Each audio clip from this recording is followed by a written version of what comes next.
అదే చెప్తున్నాడు. వాక్యం అనేటువంటి విత్తనములు చల్లుతున్నప్పుడు, వేస్తున్నప్పుడు ఏం చేస్తాయంట?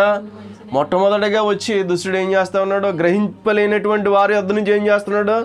వెతుకెళ్ళిపోతూ ఉన్నాడు. వాక్యం వింటున్నావు కానీ నీ యొక్క హృదయంలో అవి ఏం చేయబడట్లేదు, విత్తబడట్లేదు. విత్తకుండానే వాక్యం ఏమైపోతూ ఉంది? ఆ విత్తనాలు ఎత్తుకుని వెళ్ళిపోతూ ఉన్నాడట. గ్రహింపు లేకపోతే నువ్వేమన్నావు కూడా నువ్వు చెప్పలేవు. ఆ వాక్యాన్ని హృదయంలో దాచుకోలేవు. కిందటి వారమే ఏం చెప్పామండి, ఈ వారానికి సమాధానం ఉండదు. ఏమో నేను మర్చిపోయాను. ఒకవేళ గ్రహింపు ఉన్నదనుకో, సంవత్సరం కిందట ఏం చెప్పానో కూడా నీకు గుర్తుంటుంది. పలానా రోజు ఈ వాక్యం చెప్పారని చెప్పేసి. అందుకని మన జీవితంలో ఏం కావాలి?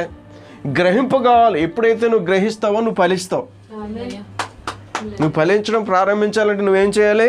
గ్రహించేవారుగా ఉండాలి. దేవుని వాక్యాన్ని నీ హృదయంలో దాచుకునేవారుగా నువ్వు మారాలి. ఈ వాక్యం